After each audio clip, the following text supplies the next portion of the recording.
Hello everybody. Well, we are off on another trip, or rather I am off on another trip because neither my wife nor my spaniel are with me on this one, and we're going for a weekend to the Derbyshire Peak District, and with my usual good timing I am setting off on a 2.5 hour drive just as the sun has really set, so I've got a long drive in the dark. Let's see how it goes. Let's get on the road.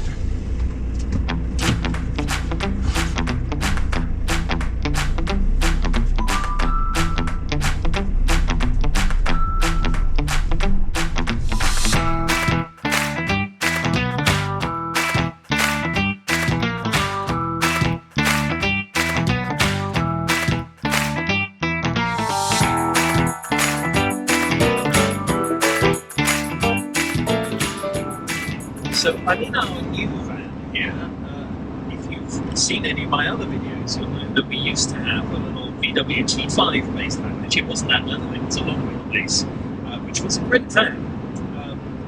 But in the end we decided that we really liked smaller campsites, maybe more primitive campsites, and some of them are just a feel really. And the thing about those is they have very few facilities of their own.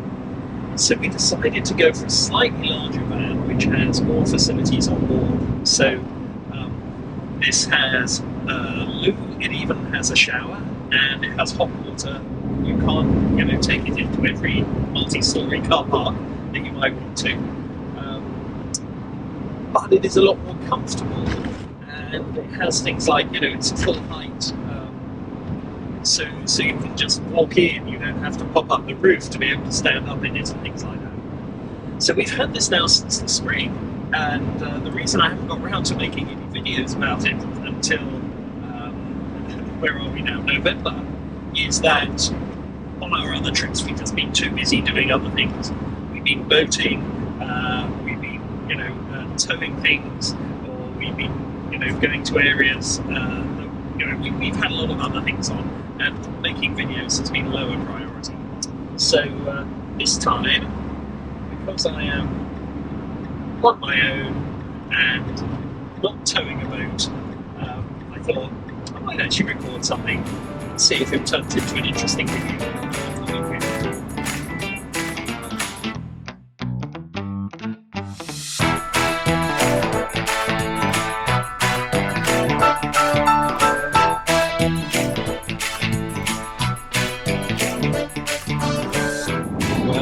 A couple of hours into the journey now, and only a little over half an hour to go. We are just about to go through Sheffield, but I've discovered something good.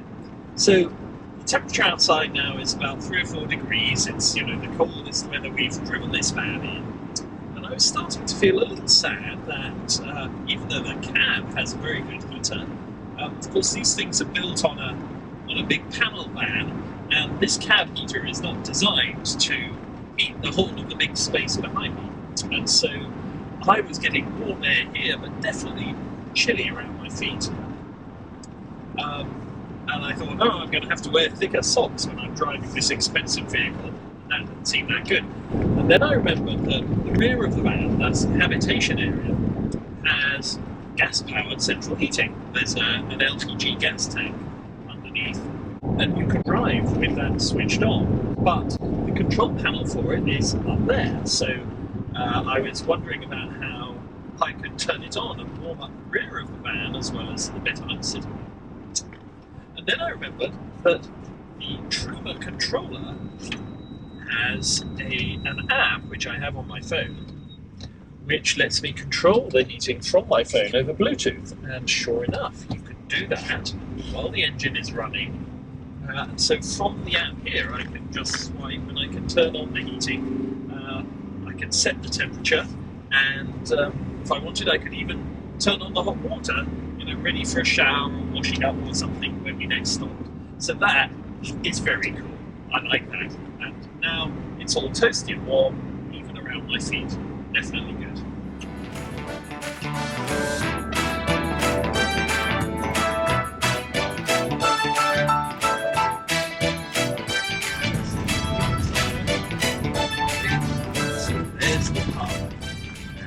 this is the car park, and you're not the only van here tonight. Let's have a look.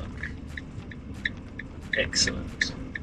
I'm going to go. Oh, yep, a couple of vans. Try not to intrude on them too much, but also try and go reasonably well away from the road, because I think it'll be more peaceful at this end of the car park. It's a good spot. Well, that looks very good to me. Okay, and there's lots of traffic going by out there, but I can't hear any of it, so I think this is going to be a good spot. Now, before I go and get too comfortable, one thing I'm going to do is put the insulated screen cover on the outside of the windscreen, because that'll make it a lot cozier later this evening. Right, well, I have closed all the blinds, I have put the insulated windscreen cover on, and we are all nicely parked up for the night. So I'm now just going to put a slightly warmer jacket on before I wander over to take a look at the pub.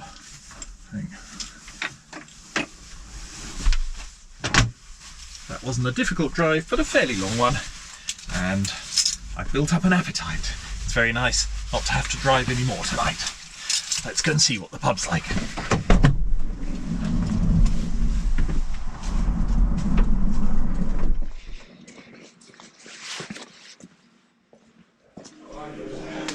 So I got here like half a minute past 8 o'clock, and in theory they stopped serving food at 8 o'clock.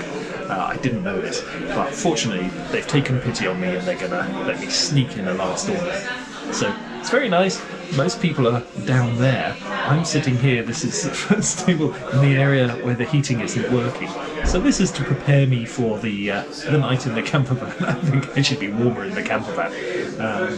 But it's great to be here. I have what sounds like some nice food on order and a pint about to arrive. So I'm happy for the night.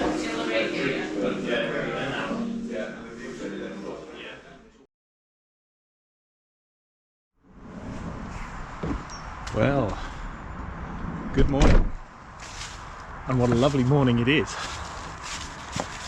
Down there we have Lady Bower Reservoir, and we had a chilly but comfortable night in the van. You can see there's frost everywhere, sub-zero temperatures, but the combination of my duvet and the van's heating system did quite nicely in keeping me cozy.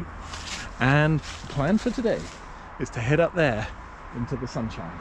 Up there is Mamtor.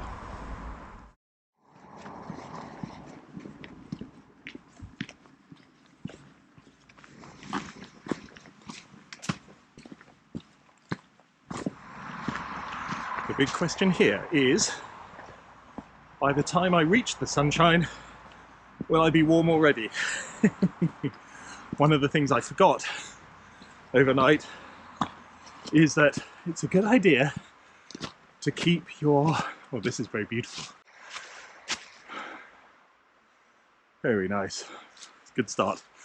It's a good idea to keep your boots out somewhere where the heater blows rather than in somewhere in a cupboard where it's all cold, so that they're warm when you put them on and you don't have to start by warming them up. Very nice. I'm going to carry on this way. So I said earlier we were going up Mamtor. Probably several people were yelling at me, no, it's not Mamtor, this is Black Tor up here. Mamtor is where I was thinking of going tomorrow, but tomorrow looks as if it might be rainy, so I'm not sure if we'll make it to Mamtor on this trip. We may end up exploring the coffee shops of Buxton instead. But here we go, Lady Bower Wood Nature Reserve. And onward and upward.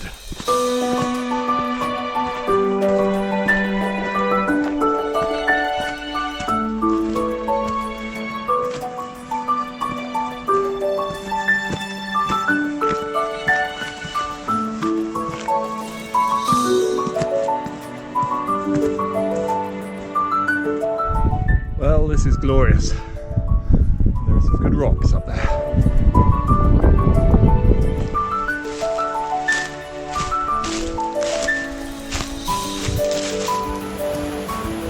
Well, I love this tree.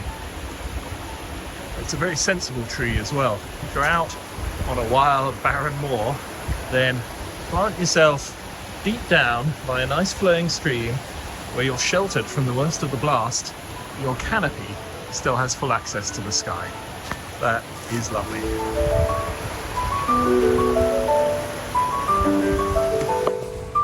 Well, the GoPro for some reason has decided not to function, despite having plenty of battery left. So we're back to the old selfie stick and iPhone, which may give us better images anyway.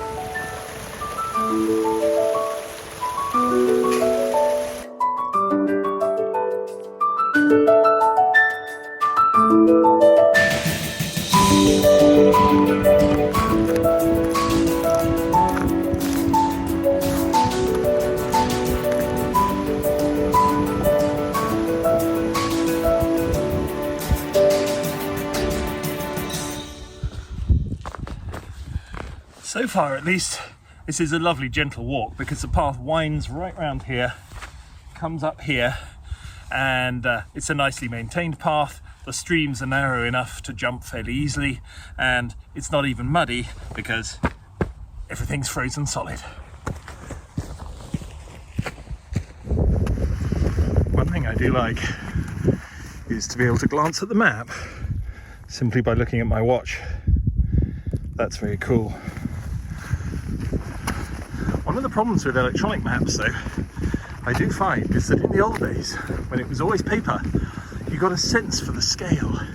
You kind of knew how far an inch was, how long it might take you to walk, and you don't have that anymore. Because you can zoom in and out, which is really useful, but also can be very deceptive.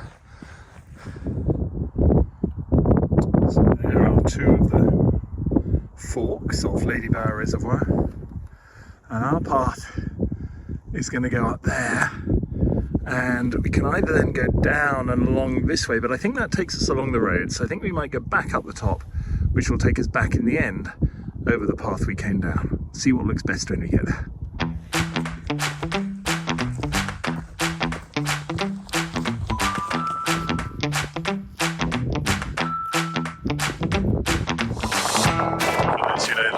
To the wardrobe. I'm sure this is Aslan's stone table. Over there, you can see the next point.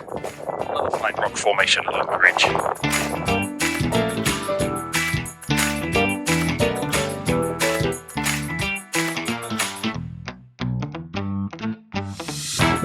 These ones are called wheel stones, I'm guessing, because they look a little bit like mill wheels. A few other people up here now. Not surprising, it's a lovely day.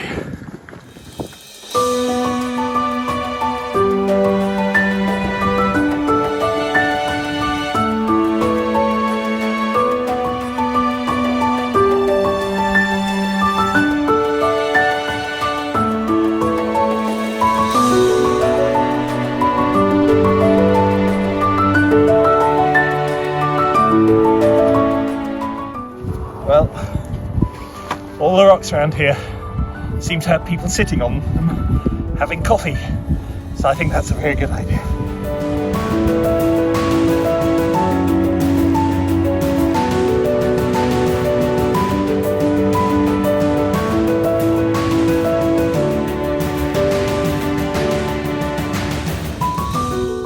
Up here on the top you can definitely see the places the sun hasn't reached yet.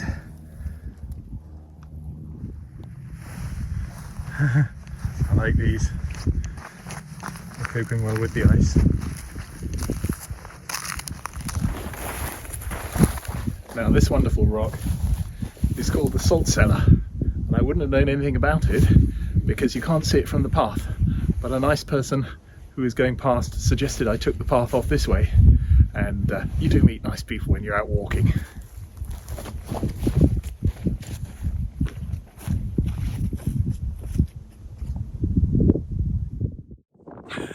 So I'm having to squint because I'm facing into bright sunshine, which is a wonderful problem to have.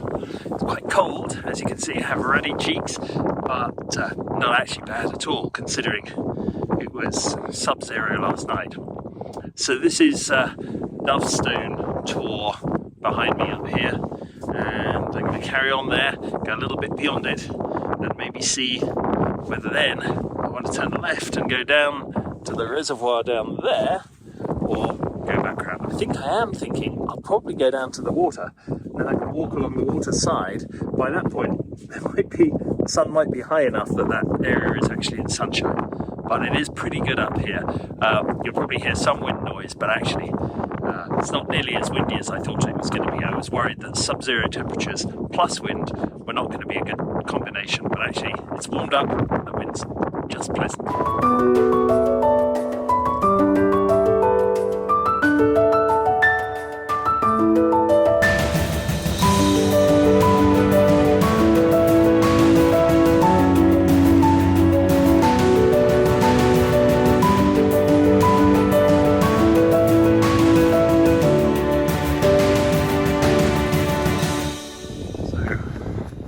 That is Black Tor ahead of us. As you can see from the path here, it's not exactly the most strenuous walking. It's very, very pleasant. You can do things like make videos while you're walking along without falling over.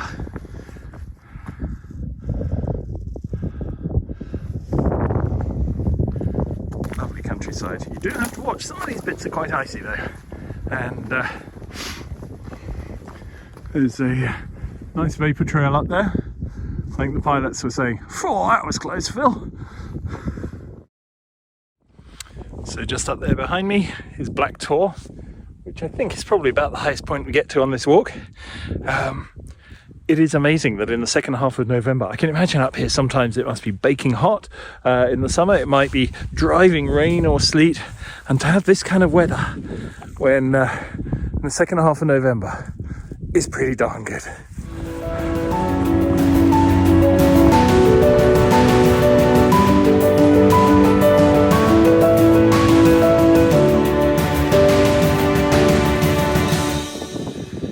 So here's the trick point at the top,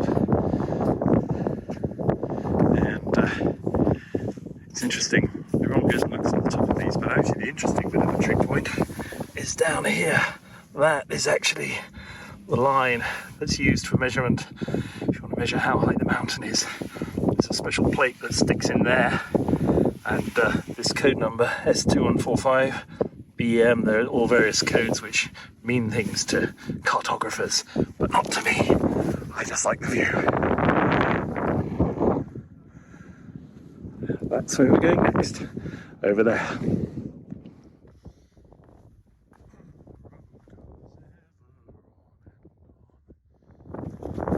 Now here, they've just arranged this path to be very picturesque, haven't they? Thank you, National Trust, I guess it probably is. I know they manage some of this. What a great bridge.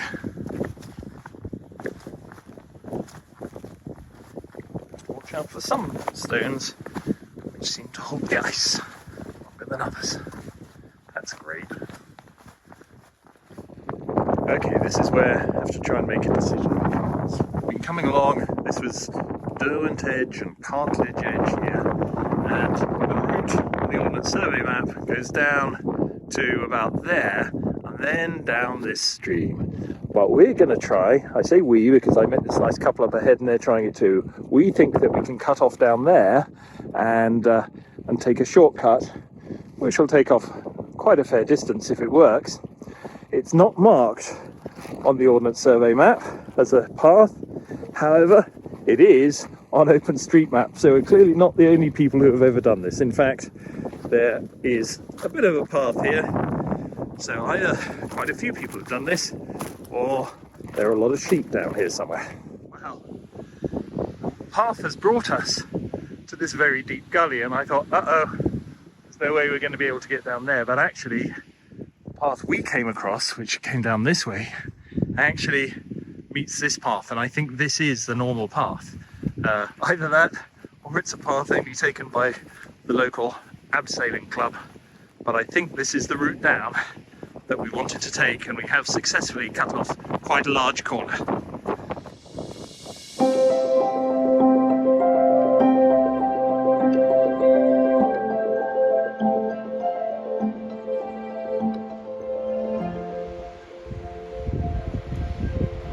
That is the way we're going. Well, you can see the path.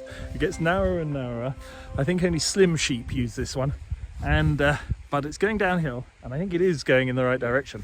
The thing on the map is it looks as if the path is very close to the stream, but horizontally, of course, it is very close to the stream. It's just a long way away vertically. There are icicles up behind me. No, you can't see them now, but this is clearly the part that hasn't been in the sunshine today. And we are still going, still a good path. It's getting harder work. We are 7 miles into a walk that I thought was going to be a quick stroll, and I expect we're probably only about halfway. And if I'd known it was going to be this long, I might have brought something like a biscuit with me. On the path here, you can see the water starting to flow under the ice. It's quite cool.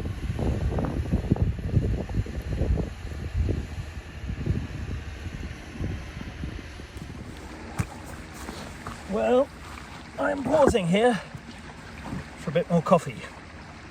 We are in this little valley. Is called Howden Dean, I think.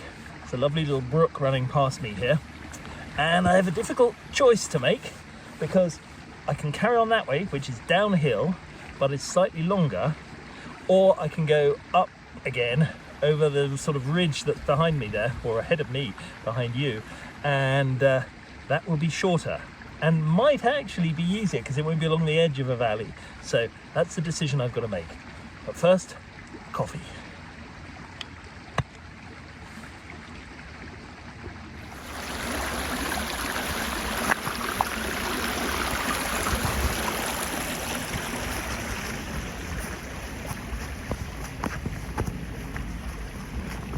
Well, here's our choice. Do we go this way, which goes down? Or do we go, I think it's up here, there's a way that goes up.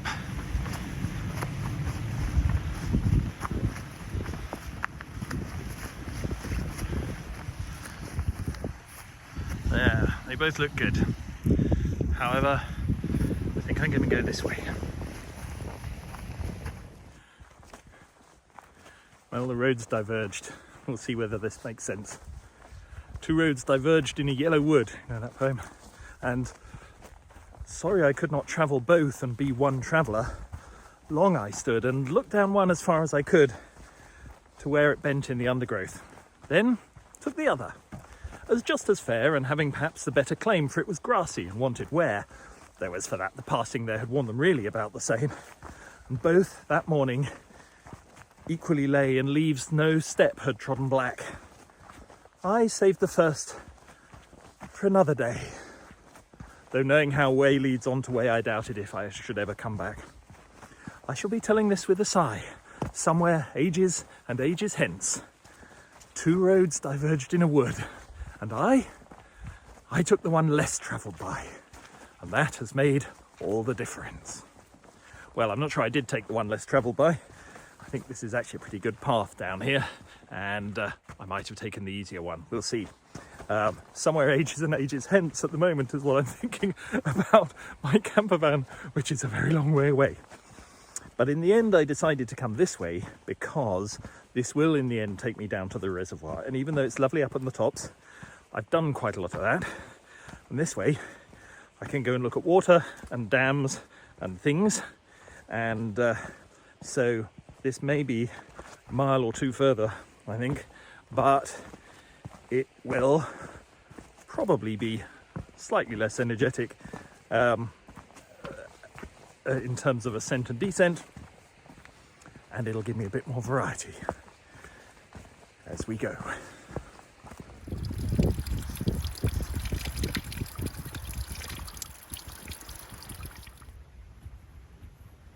Aha! Signs of civilization. That's good. Clearly human beings have passed this way before.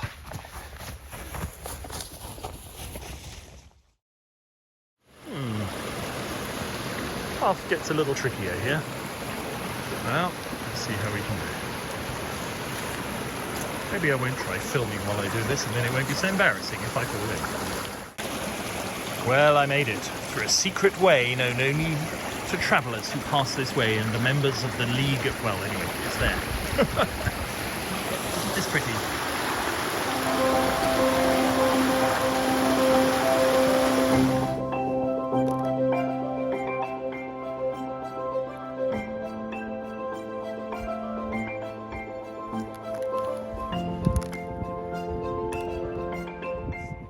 We've just come over a ridge out of the sunshine, and you'd think it'd be chilly here. It's actually not too bad because the wind is coming from the same place as the sun is coming from. So when you're in broad sunshine, you're also in the wind. Here you're a little more sheltered. But what we can see here is down there, or if it'll focus down there instead of on my finger, that I think is the reservoir, which means that's basically the last of our ascent and descent for the day, and then we just have to work out how many miles it is back to the van. Okay, let's go. You know, I brought the drone with me on this trip.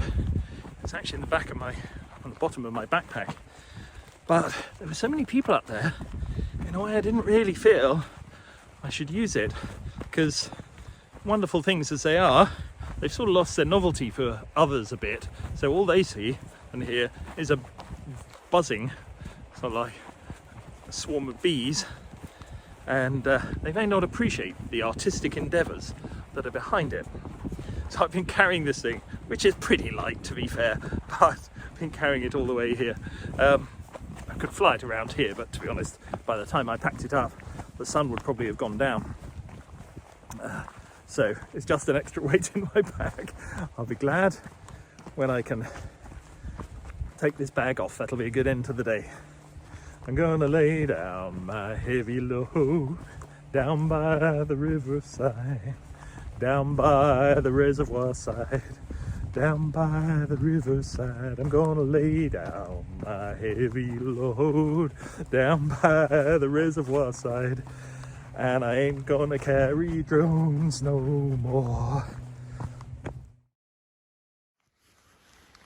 Well, here we are down at reservoir level. This is actually the Derwent Reservoir. There's a dam there which is probably just about too dark to see, but that separates the Derwent from the Lady Bow, which is down below. So even though the phone hides it a bit, it's actually getting fairly dark here, and I'm not sure there's going to be very much more light for filming between now and when I get back to the van. So I'll see you back then. Thanks for your patience. Hope you've enjoyed this. If you've come on the walk this far with me, you've done very well. It's been great fun for me, and I am looking forward to a nice cup of tea and a biscuit when I get back to the van. Let's see how that goes.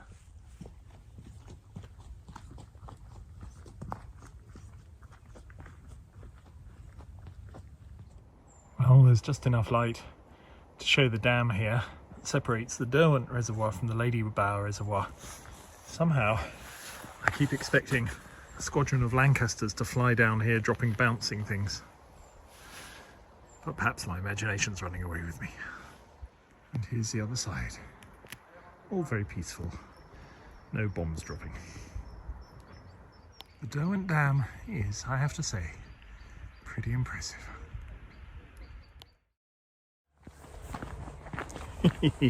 Okay, I know I keep saying that I've finished recording for the night because there's no light, and I know you can't really see me, but this is a somewhat surreal experience, so I did want to record it. I'm on what's actually quite a good path, which goes from the dam down to the main road, and there is actually a full moon, and a nice reflection in the lake as well. So even though there probably isn't enough light for you to see anything here, I'm walking along a nicely laid path, which is good because sometimes it goes through woods, and if there were branches or anything, I would be a goner. It turned out that at the dam there was a car park, and at the car park there were two things for which I was grateful. One was a loo, and the other was a little stand selling food. So, having done my first 11-12 miles on only the small bowl of cereal I had for breakfast this morning, I'm now sustained with a tuna melt panini and a cup of hot chocolate, which I think should get me the last 2 or 3 that remain, even if I have to do it in the dark. Well, we are back at the van after 15.3 miles, slightly unintentional 15.3 miles. I am very glad to get out of my boots and put some comfy shoes on. However, I'm not going to relax too much yet, because I don't think I'm going to stay here tonight. My plan was to go on and find somewhere else, perhaps somewhere with an electric hookup, maybe somewhere with a shower. We have a shower, but a proper one might be even better. So I'm going to see if I can find anyone who can take me in at this time of night. It's not actually that, well, it's 6 o'clock, so pubs and things shouldn't be too hard, but they may not have electric hookups, and I think that'll be useful given that I'm running the heating and so on for another night. So I will get down to work with my apps and my phone calls and things, and then I'll do some driving, and then I'll be able to relax. Well, all's well that ends well. I was starting to get a little concerned that I was having trouble finding another place to stay the night. I could have quite happily stayed at the Lady Bower Inn another evening. The only thing was that it is definitely below 0 outside now. I really do need the heating running. The heating, even though the heating is powered from gas, the fan takes actually a reasonable amount of power, and my leisure battery was getting quite low. And so I did really want to charge that up. Now, I could have just gone for a long drive, but I thought it'd be, much better to try and find somewhere else. So I was looking for places that weren't just fields, places that could actually give me an electric hookup, also that didn't mind me arriving fairly late, and that weren't full, because it turns out a surprising number of the local campsites are just full. It is a Saturday night. I think someone said there's some football match on and lots of people are camping in the area, but so they can go to the football. I don't know. But anyway, I ended up in using the app, I think, search for sites. I ended up finding this pub called the Royal Hotel in Dungworth, believe it or not. And it's lovely. And I'm just in a parking spot in their car park, but they have a couple of electric hookup points, and the landlord is really welcoming. And the beer, what was the beer called? Yorkshire Farmer, I think, which I hadn't had before. Really drinkable, very tasty, very easy drinking. I had a pint in the pub, and I got another half there to consume with my dinner. So the oven is on, and I just have to stay awake long enough to be able to consume what's in it.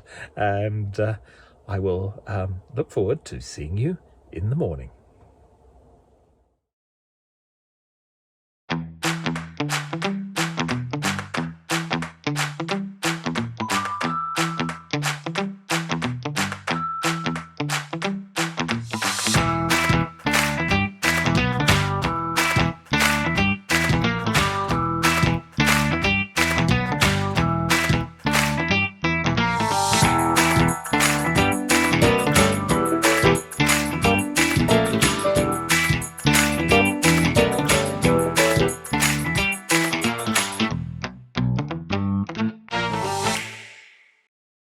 Well, had a very peaceful night. Nice to have an electric hookup. You can then leave the heating running on the sort of tick over at a fairly low temperature, but something that keeps the frost from the door.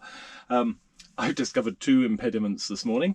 One is that I have blisters on both of my heels, so if you see me walking around like a cat on hot bricks, that's why.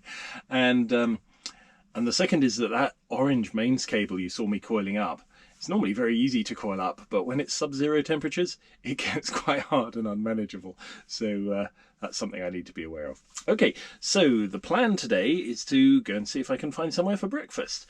And I'm not quite sure where. I'm probably going to head for Castleton, but which I don't really know. I think it's reasonably well supplied with cafes, but if I see anywhere nice on the way, I will stop and take a look. The challenge is it's a Sunday morning out of season. I don't know how open everything will be, but we'll go and find out. Right, we're on the road again.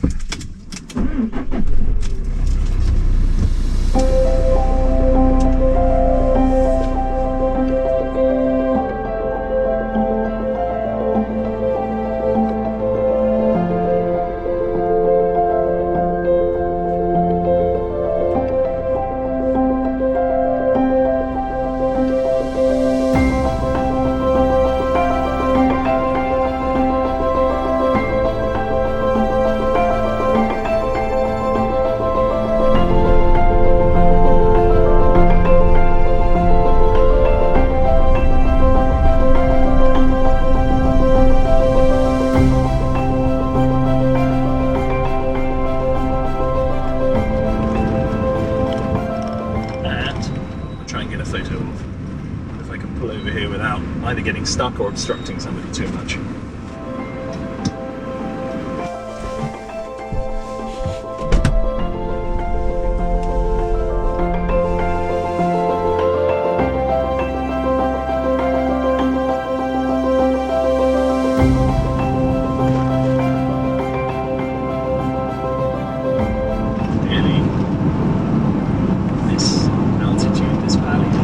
Thermocline, is that the right word?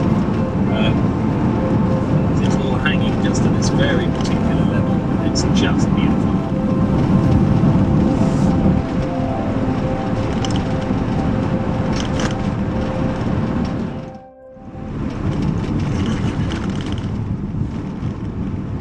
Here we are back at the Lady Bower Inn. This time, I'm going to go past it and turn over the bridge.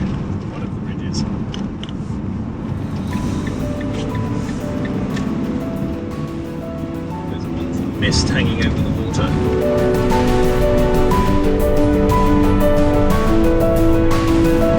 If I hadn't worn myself out yesterday, this would be a great day for another walk. Lots of people taking photos.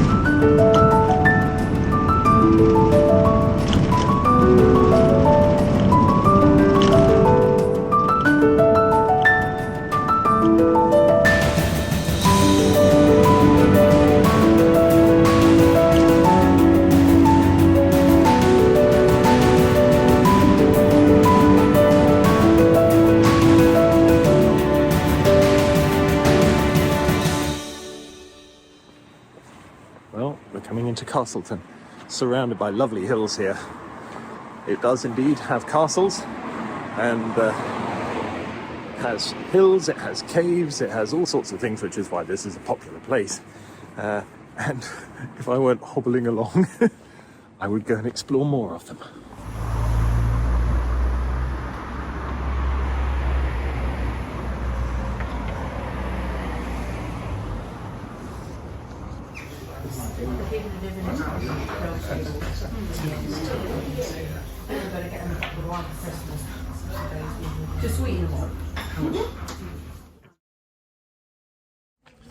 Well, we had a very nice breakfast at Tilly's Tea Rooms, and just doing a little walk around Castleton here, and or hobble, I should say.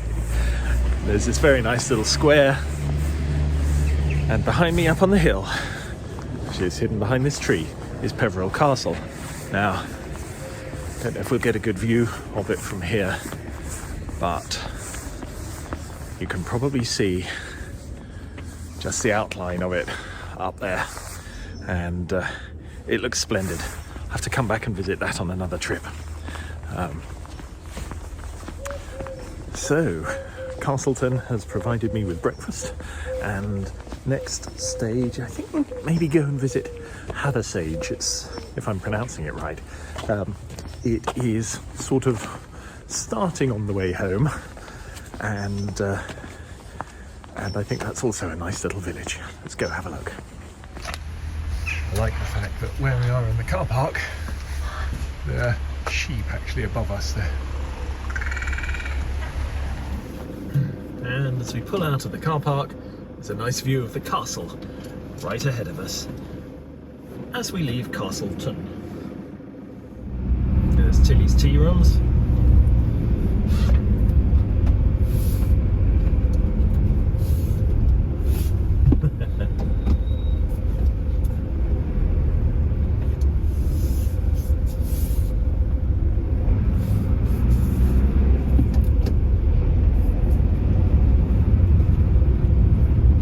Castleton's busy today. Lots of people, I think, setting off for walks.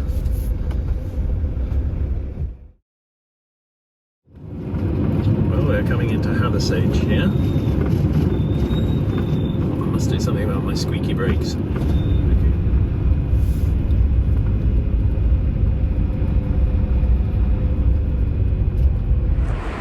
You know, when you're driving one of these big vans through a little village like this, you realise that size does matter. and you think you're enormous, and you think that you're getting in the way, and everybody's saying, oh, look at that enormous van coming through. But in actual fact, when you're parked up, you're just like any other van, and because you're in it, at least if you're not used to it, like me, a van this size, when you're in it, you think it's that you must be inconveniencing everybody, and that everybody will be thinking, what on earth is he doing parking there?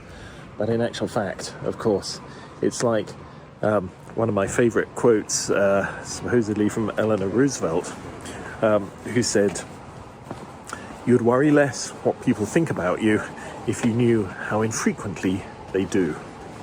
I always love that. You'd worry less what people think about you if you knew just how infrequently they do. And I think she was talking about life in general, but it also applies to campervans.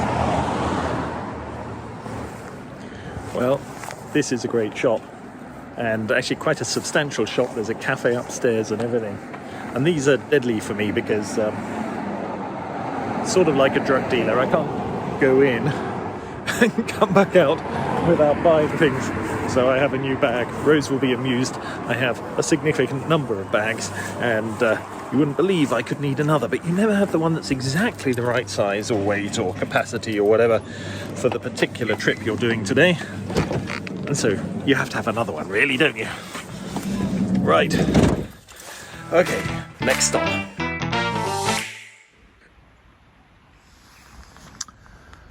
We are up above Hathersage village here, surrounded by this rather beautiful countryside. And here is the church. And we've come here to see something particular. It's a beautiful church in itself, but I'm being the tourist today.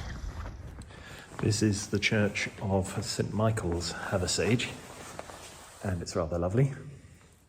And what's really pleasing, which I've never seen before in a church, but maybe one that has a good tourist population like this one, is that as you come in, when there's nothing going on here, you open the door, you walk in, and there must be motion sensors because all the lights come on. And look, it's beautiful. They're also smart in that the donation box now will take contactless cards, so I will definitely be making a donation. What a lovely spot.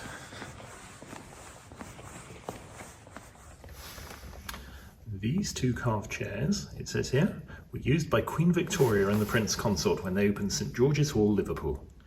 Afterwards, they were given to this church in recognition of the fact that all the stone for the hall was quarried in the parish of Hathersage. The workmanship is Australian. Sorry, it's Austrian. And what workmanship it is, look at those.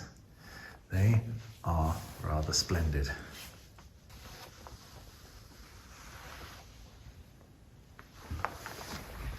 There you go, Queen Victoria sat here. However, even though this is a beautiful church in a beautiful location, and worth coming to see just for that, the real reason I came here was out of curiosity, because just down here is a rather famous gravestone.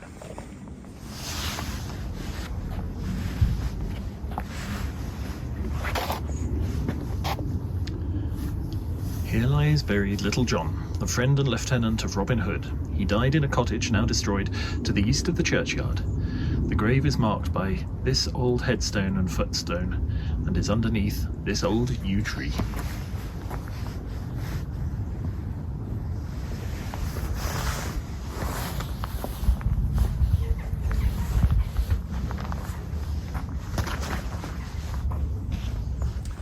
So Robin Hood is one of those figures who's somewhere in the intriguing gap between fiction and reality. Mythical, legendary, what's the appropriate word? But the story goes that Little John's name was actually John Little, and he was a very, very tall man. And so Robin called him Little John as a type of joke. And after Robin Hood died in the middle of the 13th century, the story here goes that John Little returned to his cottage on the edge of Hathersage, where he lived until he died. And there's all sorts of wonderful stories about his bow being found and kept here for a while, about a thigh bone being found in the grave that was unusually long. And the grave itself is certainly much longer than the average grave. So, who knows? Myth perhaps, legend perhaps, history perhaps, but it's fun to see.